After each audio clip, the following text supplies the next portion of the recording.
The lawyer's office smelled like old paper and someone else's grief.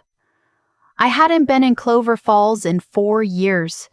I drove in that morning before sunrise, past the gas station where my brother used to work summers, past the diner where my mother still met her friends every Saturday. I didn't stop anywhere. I pulled into the parking lot off Main Street, sat in my truck for 10 minutes, and stared at my reflection in the rearview mirror. I was wearing my Army Ranger dress uniform. Not because I wanted to make a statement. I wore it because my father asked me to, in a letter he'd written 6 months before he died, in handwriting so shaky it barely looked like his anymore. Wear your uniform to the reading, Nora. I want them to see who you became. I'd read that sentence so many times the paper had gone soft at the fold, so I wore it. I got out of the truck and walked across the parking lot in the cold March air, and I told myself it didn't matter what anyone thought. I told myself that for about the 100th time since I'd left Fort Bragg 2 days earlier. The office was on the 2nd floor. A narrow staircase, wood paneling, a receptionist who looked up at me the way people sometimes do when they see the uniform. That quick blink, like they're recalibrating something. She told me to go right in.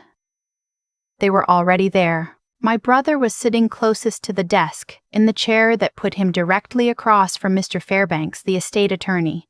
He had on a pressed button-down, and his hair was combed in a way that looked deliberate. He glanced at me when I walked in, and one corner of his mouth went up. Not a smile, exactly. More like confirmation of something he'd already decided. My mother was in the chair beside him. She didn't look at me right away. She was looking at her hands, at the tissue she was folding and unfolding in her lap. When she finally looked up, her eyes went straight to the uniform, and something passed over her face that I couldn't quite read. Not pride. Not anger. Something more tired than either of those. I sat down in the chair on the other side of the room. Nobody said anything for a moment. My brother spoke first. You drove? Yes. Long drive? Yes. That was the whole conversation. Mr. Fairbanks came in a minute later, set a folder on his desk, and asked if everyone had water. Nobody wanted water. He sat down, opened the folder, and I watched his eyes move across the first page, the way people's eyes move when they're reading something they've read many times before and are now bracing to say out loud. My father had built Hargrove Farm over 32 years, 60 acres outside Clover Falls, Virginia. Not rich land, not easy land, but his. He'd cleared the back field himself the summer before my brother was born. He'd put in the fence line after my mother's parents gave them money for their 10th anniversary. He knew every drainage problem, every stubborn stretch of soil that needed extra lime, every corner of that property the way you only know something you've spent your whole life fighting with and loving at the same time. He died in November. Pancreatic cancer. Fast and merciless. I got the call on a Tuesday and was on a plane by Thursday, but I didn't make it in time. I sat in the parking lot of the hospital in the same truck I'd driven this morning, and I held my phone, and I didn't cry right away. I just sat there thinking about his hands, how they looked when he was working, how different they looked the last time I'd seen him in that hospital bed when he'd gripped my wrist and said, "I need to tell you something," and then fallen asleep before he could. I never found out what it was. I told myself maybe it was just the morphine. Mr. Mujay, Fairbanks began reading. Standard language first, the boilerplate, the legal scaffolding. My brother shifted in his chair. My mother kept folding her tissue. The farm, when my father bought it, had been worth just under $200,000. What he'd built it into over 3 decades. What he'd put into the soil and the barn and the irrigation system he'd redesigned twice, and the farmhouse he'd renovated room by room, had made it worth considerably more. My brother knew this. My brother had been talking about it since before my father was buried. I knew because my aunt had called me, apologetic and uncomfortable, to give me warning. The plan, as my brother had laid it out, was simple. Our mother would hold partial interest. He would manage operations and hold majority stake. And because I had been gone, because I had chosen the military over the family business, because I had abandoned them, which was the word he used to our aunt, who relayed it to me with a wince.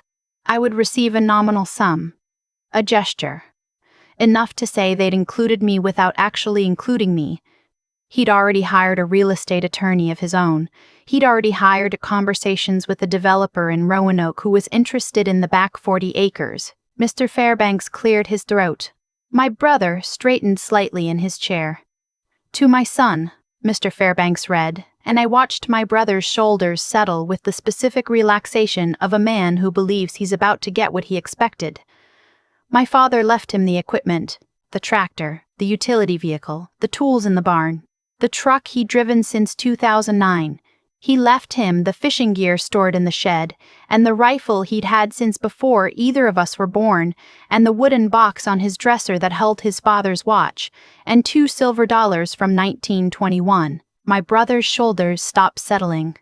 To my daughter Nora, Mr. Fairbanks continued. The room got very quiet. Not quiet like before. Differently quiet. The kind of quiet that has a shape to it. My father left me the farm. All 60 acres. The farmhouse, the barn, the outbuildings, the equipment sheds, the water rights, the timber rights on the back parcel, and every legal and financial interest attached to the property. He left me a folder, the actual physical folder, which Mr. Son Fairbanks slid across the desk to me as he finished reading. That contained 4 years of financial records, tax filings, and a maintenance log in my father's handwriting that documented every repair, every improvement, every cost and investment he'd made since the year I enlisted. He'd been keeping that record from me. I didn't know that until I opened it sitting right there in that office, my brother 2 feet away from me, and saw my name written at the top of the first page in his shaky handwriting, for Nora. So you know what you're inheriting. I had to close the folder and set it on my knee and look at the ceiling for a moment. My brother stood up. He didn't yell.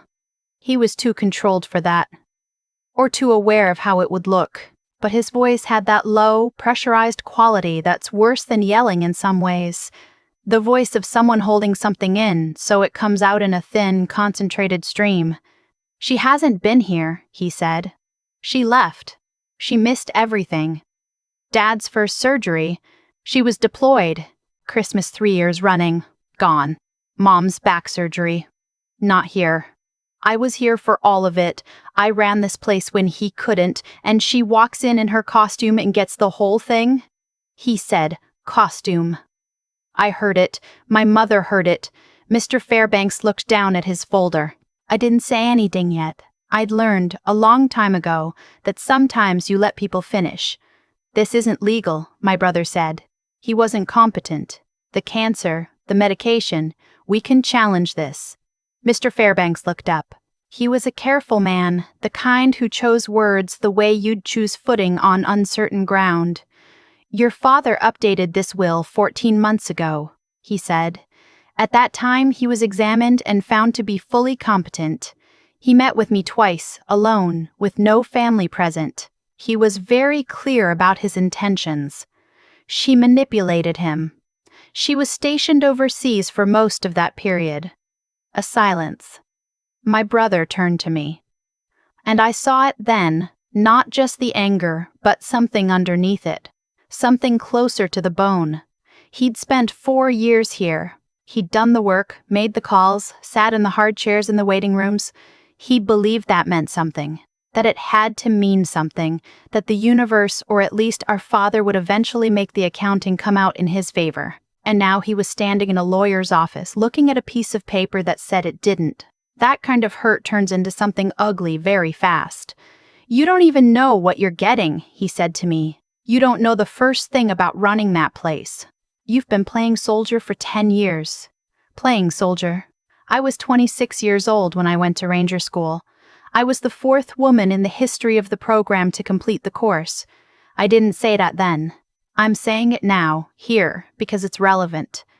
Not to the story of who deserved the farm, but to the story of who I am and what it cost me to become her. I did miss things. I missed my father's first surgery. I got a 12-minute phone call from a satellite connection somewhere I can't name, and I listened to my mother's voice tell me he'd come through fine, and I sat with that for the rest of that day, and then I went back to work because that was what the mission required. I missed Christmas. I missed birthday dinners and anniversary parties and the slow accumulation of ordinary time that builds a life with people you love. I know what I missed. I've made a list in my head more than once, usually at night, usually in the kind of quiet that makes it hard to stop, but I was also in Yemen in 2022, when our convoy took fire on an extraction route and I made a series of decisions in about 45 seconds that I will not describe in detail here because some of it is still classified and some of it I'm still working through with someone who has a graduate degree. What I will say is that everyone in my unit came home. That doesn't always happen. When it does, it's not luck, or not only luck. And I don't say that to brag. I say it because my brother said playing soldier, and I think he deserved to know what word he'd just used. I looked at him and I said, quietly, I know. He blinked. I know what I missed, I said. I've known every time. There was not a single thing I missed that I didn't know I was missing. My mother made a small sound, not a word, just a sound. Dad knew it too, I said. He knew what the job was. He never asked me to come home. Not once. He always said, and here my voice did something I didn't want it to do, caught just slightly at the top of the breath. He always said, go do your work. So I did. My brother opened his mouth. He left me the farm, I said. Not because I earned it by being here. Because he wanted me to have it. Those aren't the same thing, and I think you know that. I looked at him steadily. I'm not going to fight you. If you want to contest it, but I want you to know that I came here today because he asked me to. Because he wrote me a letter and asked me to wear this uniform and come to this room, and I did what he asked, same as I always did. My brother sat back down. Not because he was defeated. I don't think he was, not then. I think he sat down because he didn't know what to do with what I just said. Mr. Fairbanks looked between us, then back at his folder. My mother spoke for the first time. Her voice was quiet and careful, like she was testing the floor before she put her full weight on it. He talked about you, she said. She was looking at the tissue in her hands. At the end, he talked about you a lot. I didn't know what to do with that either, so I just sat with it. I drove out to the farm that afternoon, alone. My brother had left without speaking to me again. My mother had stood in the parking lot for a moment, and we'd looked at each other, and she'd said, call me, in a way that meant she wasn't ready yet, but she didn't want to close the door either. I said I would. The long driveway hadn't changed. Gravel. 2 deep ruts worn into it from 30 years of the same truck making the same turns. The oak at the bend had gotten bigger. Or maybe I'd just forgotten how big it already was. The farmhouse looked smaller than I remembered, and also exactly the same, the way things from childhood do. You grow up, and the world resizes around you, but the memory holds the original scale. I sat in the truck at the top of the driveway for a while. There was a note taped to the front door, in a different handwriting than my father's. One of the farm hands, I found out later, who'd been keeping an eye on things. It said the heat was running, the pipes were fine, and there was food in the freezer if I needed it. Someone had left a porch light on. I went inside. The kitchen still smelled like coffee and pine cleaner. His boots were by the back door. I don't know why nobody had moved them. Maybe nobody could bring themselves to. I stood there looking at those boots for a long moment, and I thought about the version of the conversation in the lawyer's office where I said all the wrong things, where I let myself get pulled into the argument my brother wanted, where I stood up and matched his tone and justified myself until the room had nothing left in it but the two of us fighting over a dead man's wishes. I'm glad I didn't do that. I'm not always good at not doing that. That day I was. I found the folder my father had made for me on the kitchen table under a ceramic rooster he'd had since before I was born. He must have put it there himself sometime before he went to the hospital for the last time. The same folder that Mr. Fairbanks had given me, but this one had an extra envelope clipped to the inside cover. My name on it in that handwriting I'd know anywhere. I sat down at the kitchen table and I opened it. I'm not going to share everything he wrote. Some of it is mine. But he said he'd been watching me since I was 7 years old and already arguing with the boys down the road about something.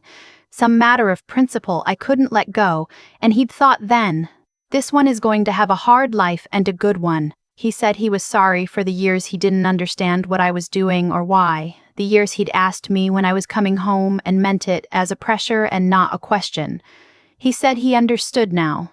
He said he was proud of me in a way he hadn't figured out how to say out loud, and he was sorry about that too. He said the farm was mine because he knew I was the one who would not sell it. I stayed at the table for a long time. Outside, the wind moved through the bare trees and the porch boards creaked the way they'd creaked my whole life. That specific rhythm, and I thought about everything I'd missed and everything that had been here waiting anyway. Unchanged, patient. The way a place can be patient when it belongs to you, even when you're gone. I didn't fix anything that night. I wasn't ready for that yet. I just walked through every room, slowly, and looked at what was there. I requested transition leave in April. 3 weeks. I drove back to Clover Falls with a truck full of tools and a list my father's farmhand had helped me put together. All the things that needed attention, ranked by what would cause damage if left until spring was over.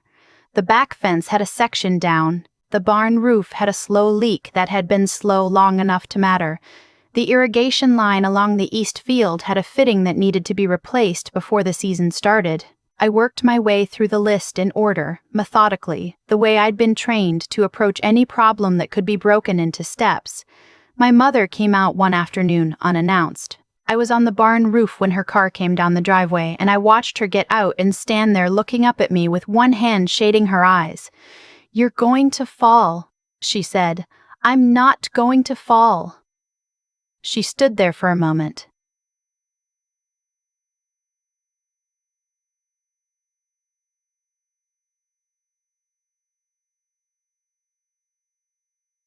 Then she went inside and made coffee, and when I came down an hour later, it was waiting on the kitchen table. We didn't talk about my brother right away. We talked about the fence, and about a neighbor 2 properties over who'd had trouble with his well, and about a recipe she'd found for the apples from the tree in the side yard. It was the kind of conversation that was really about something else, and we both knew it, and we both let it be what it was. Eventually she said, "He wanted to do right by both of you. He made his choice." "I know," I said. "Your brother is." She stopped. Tried again. "He's hurting. I know that too. He did work hard here. I want you to know that I know that. I never said he didn't." She looked at her coffee cup. "He said some things, in that office, about your uniform. Yes, your father would have." Her voice tightened. Just briefly. "He wouldn't have liked that." I thought about my father's boots by the back door, sitting exactly where he'd left them. I thought about the letter. "I want them to see who you became. He's my brother," I said. "Whatever he said." She looked up at me. "I'm not going anywhere," I said. "I'm going to be here. He can take as long as he needs." She reached across the table and put her hand over mine, just for a moment, and didn't say anything. She didn't need to. My brother came out in May, on a Saturday morning, without calling first. I was in the east field replacing the irrigation fitting when his truck came down the driveway. I stayed where I was and finished what I was doing, and by the time I walked back toward the house, he was leaning against his truck, with his arms folded and his eyes on the middle distance. We stood there for a moment. "The roof on the equipment shed," he said finally. "South side. There's a rafter that's been soft since 2021. Dad kept saying he'd get to it." "Okay," I said. "I know where there's matching lumber." I looked at him. He was looking at the shed. "Okay," I said again. He didn't apologize that day. He wasn't there yet. But he showed me where the lumber was, and we spent the afternoon replacing the rafter, and we ate sandwiches on the tailgate of my truck at the end of it without talking much, and the light came down long and gold across the field the way it does in Virginia in May, and neither of us said anything about the lawyer's office or the things he'd said or the letter or any of it. There would be time for that, or there wouldn't. Either way, I knew who I was. I knew what I'd earned and what I'd missed and what had been given to me anyway by a man who'd understood me better than I'd known. The flag my father had kept on the front porch all my life moved softly in the evening breeze. I'd been gone a long time. I was home now. There's something I've thought about a lot since that day in Mr. Fairbanks's office. Not about the farm, not about the will, but about the moment my brother said costume. He meant it as an insult. I think part of him knew that when he said it. But what it actually did was clarify something for me that I'd been circling around for years without quite being able to name. The things we dismiss in other people are almost always the things we don't understand. And the things we don't understand are almost always the things we were never willing to do ourselves. I don't say that to be hard on him. I say it because I think it's true, and because I've been on the other side of it too. I've looked at choices people made and thought, quietly, that doesn't make sense to me. The difference is, I've learned, slowly and not always gracefully, that my not understanding something doesn't make it less real. My father understood that. I think that's what the letter was, at its core. Not a transfer of property. A transfer of witness. He was telling me, I saw what you did. I saw what it cost. I kept track even when you didn't know I was watching. That kind of accounting, quiet, private, honest, is one of the rarest things one person can offer another. Most of us want to be seen. We just don't always get it from the people whose seeing matters most. I spent a long time being angry about that in the years before he got sick. Angry that he didn't say it out loud. Angry that I had to leave and keep leaving and never quite feel like anyone at home understood why. That anger was real. I'm not going to pretend it wasn't, but I've come to think that anger and grief are often the same thing, wearing different clothes.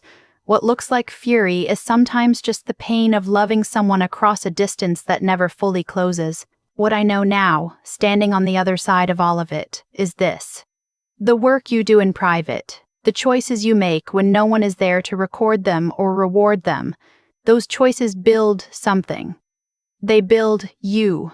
They build me into the person who could walk into that room in that uniform and sit quietly while my brother said what he said and not lose myself in it. That's not nothing. That's actually everything. The farm needed work when I got back. The fence was down. The roof was leaking. The irrigation line was failing. I fixed it. Not because fixing things proves a point, because the things worth keeping require tending. That's true of land, and it's true of people, and it's true of the version of yourself you're trying to hold on to when the world keeps asking you to be something smaller. My brother came back in May with lumber for the equipment shed. He didn't apologize, but he showed up. I think that was its own kind of language. The kind that doesn't have words yet, but is trying to find them. I can wait for that. I have learned, if nothing else, how to be patient with the things that take time. My father left me the farm because he knew I wouldn't sell it. He was right. Some things you don't sell. You stay, and you tend, and you let the work be its own answer.